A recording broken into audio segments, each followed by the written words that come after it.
Hi, I'm Dr. Alex Mandell. If you're over 50 and you're experiencing shortness of breath, even during simple tasks like climbing stairs, walking to the mailbox, or playing with your grandchildren, you're not alone. In fact, 1 in 4 seniors experiences breathlessness that interferes with daily life.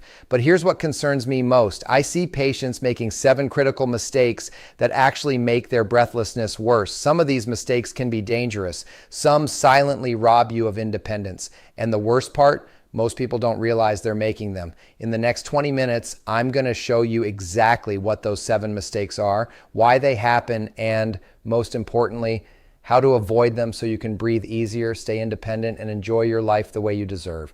But before we dive in, I want to ask you to do me a quick favor. If you're watching this because you care about your health or someone you love, please hit that like button. Share this video with someone who needs to see it, and subscribe to our channel so you don't miss the latest senior health insights. Thank you. I've been practicing medicine for over 25 years, and I've spent the last decade really focusing on senior health. What I've learned is this: breathlessness after 50 doesn't just happen randomly. It's usually the result of specific choices, or choices we don't realize we're making. Now, I want to be clear about something. I'm here to educate, not to scare you. Breathlessness can be caused by many different things, some serious, some not so serious. Heart problems, lung issues, deconditioning, anemia, anxiety, the list goes on.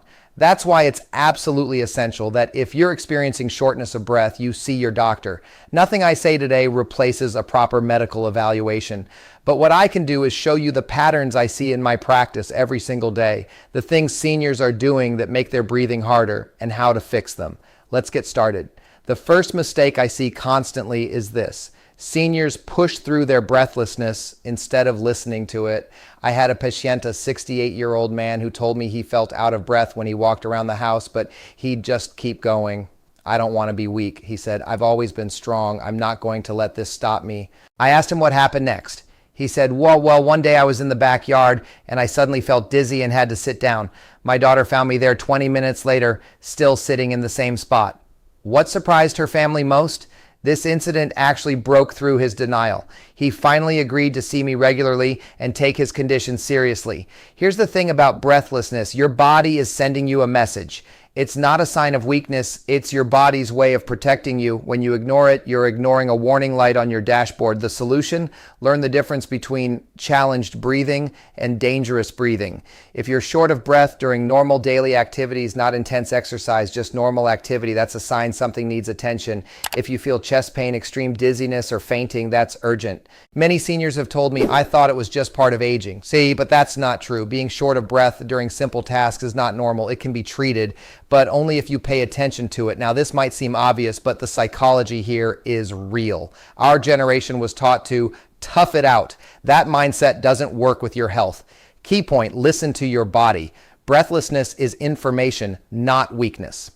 Action step: start a simple log. When do you feel breathless? What were you doing? How intense was it? Bring this to your doctor. The second mistake is almost the opposite of the first. It's being too sedentary because you're afraid of breathlessness.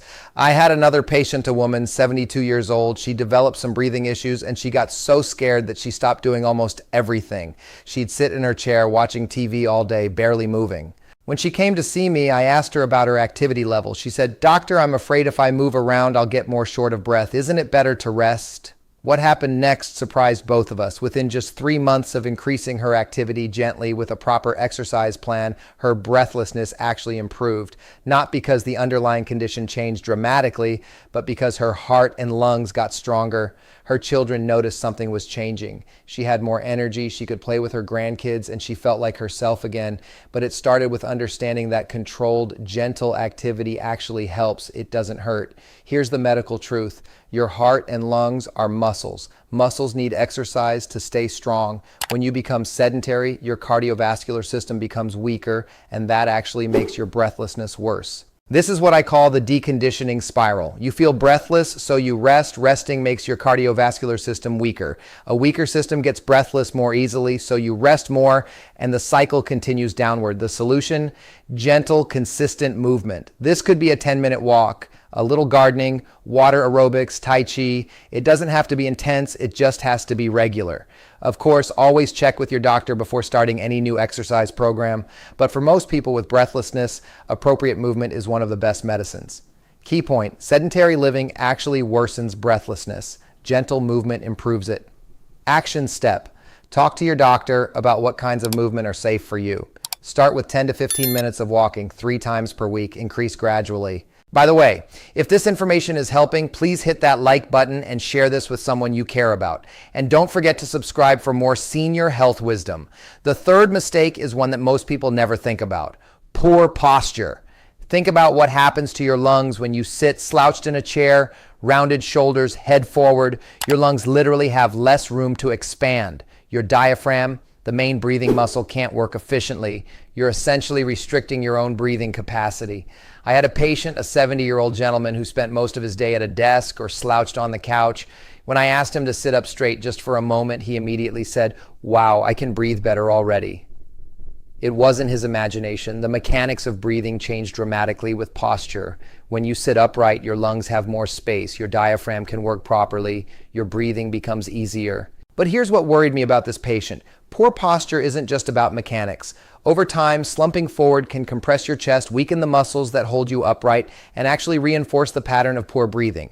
It becomes a habit your body accepts as normal. The solution? Become aware of your posture throughout the day. Your shoulders should be relaxed and back. Your back should be relatively straight. Your head should be over your shoulders, not jutting forward. A simple exercise: sit against the back of your chair with your shoulders against the chair. Relax, notice how this feels. This is good posture. Try to spend more time in this position. Some of my patients use gentle reminders, a note on the mirror, an alert on their phone. It takes practice to change a lifetime habit, but it's absolutely worth it, because good posture is like opening a window when you've been living in a closed room. Key point, slouching restricts your lungs. Good posture allows fuller breathing. Action step, every 2 hours do a posture check, sit up straight, shoulders back, notice how your breathing changes. Now, the fourth mistake is sensitive, but I have to address it because I see it so often.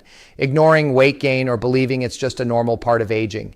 Extra weight, especially around the midsection, puts extra pressure on your heart and lungs. It makes your cardiovascular system work harder. It restricts your diaphragm. It literally makes breathing more difficult. I remember speaking with a 68-year-old patient who had gained about 30 pounds over 5 years. She told me, "I just thought that's what happens when you get older. You slow down, you gain weight, your breathing gets worse. It's all part of the package." But that's not true. Yes, metabolism changes with age. Yes, it's harder to lose weight when you're older, but it's absolutely possible, and the benefits to your breathing, to your whole body, are significant. What surprised both of us was how quickly she felt better. Within 2 months of gradually losing weight with proper nutrition and gentle exercise, her breathlessness noticeably improved. She felt lighter. She moved easier. She felt hope again. Here's what I tell patients. Losing just 5 to 10 pounds can significantly improve breathing. You don't have to get to your ideal body weight from 40 years ago. Small improvements in weight can make a real difference in your daily quality of life. But how? For most seniors, it's not about restrictive dieting. It's about real whole foods, more vegetables, fewer processed foods, staying hydrated, and movement, which we already talked about. Work with your doctor or a dietitian. Don't try to crash diet. Gradual, sustainable weight loss is much better than rapid changes, and the breathing benefits will follow. Key point, extra weight puts pressure on your heart and lungs. Even modest weight loss improves breathing. Action step, talk to your doctor about a healthy weight for your age and body type. Create a realistic plan to move toward it. I hope you're finding this helpful. If you are, please take a moment right now to like this video and subscribe to the channel. We're halfway through the 7 mistakes, and the last 3 might be the most important ones. The 5th mistake is so simple that people constantly overlook it: not drinking enough water. Here's the physiology. Your airways are lined with a thin layer of fluid. When you're dehydrated, this lining dries out. Dry airways are irritated airways. Irritated airways are more likely to go into spasm, making you cough, wheeze, and feel short of breath. Additionally, dehydration thickens your blood, making your heart work harder to pump it. Your heart has to work harder. Your breathing becomes more difficult. It's a vicious cycle. I had a pacienta, a 75-year-old woman, who came to me complaining of increased breathlessness and coughing. When I asked about her water intake, she said, "Oh, not much, maybe 2 glasses a day." Her children noticed something was changing in her energy levels, and honestly, she was worried she was getting worse. I asked her to simply increase her water intake to about 6 to 8 glasses per day spread throughout the day, not all at once, and her cough and breathlessness improved significantly within a week. Now, many seniors don't drink enough water because they worry about frequent bathroom trips. I understand that's a legitimate concern, especially at night. The solution? Drink more during the day and taper off a couple hours before bed. Hydration is fundamental. Your body is about 60% water. Every system depends on it, including your respiratory system. Key point, dehydration dries out your airways and makes breathing harder. They are an action step. Aim for 6 to 8 glasses of water daily. Keep a water bottle with you. Drink most of it before early evening to minimize nighttime bathroom trips. The 6th mistake is one that surprises many people. Diet-related acid reflux directly contributing to breathing problems. Here's what happens. When you have reflux, stomach acid comes back up and can irritate your airways, your esophagus, your throat. This irritation causes inflammation and spasm, which makes you cough and feel short of breath. I've had multiple patients whose breathing improved dramatically once we addressed their acid reflux. One gentleman told me he'd been blaming his lungs for years, but his real problem was his stomach. Common culprits? Spicy foods, fatty foods, chocolate, caffeine, alcohol, large meals, and eating too close to bedtime. If you lie down when your stomach is full, gravity isn't helping keep acid down where it belongs. His children noticed something was changing. He had fewer coughing fits, he seemed more comfortable, and he could actually enjoy meals without worrying about the consequences. The solution? If you experience both reflux symptoms and breathing issues, try modifying your diet. Eat smaller meals. Wait 3 hours after eating before lying down. Avoid trigger foods. If that doesn't work, talk to your doctor about treatment options. It's remarkable how addressing one system, your digestive system, can improve another, your respiratory system. Key point.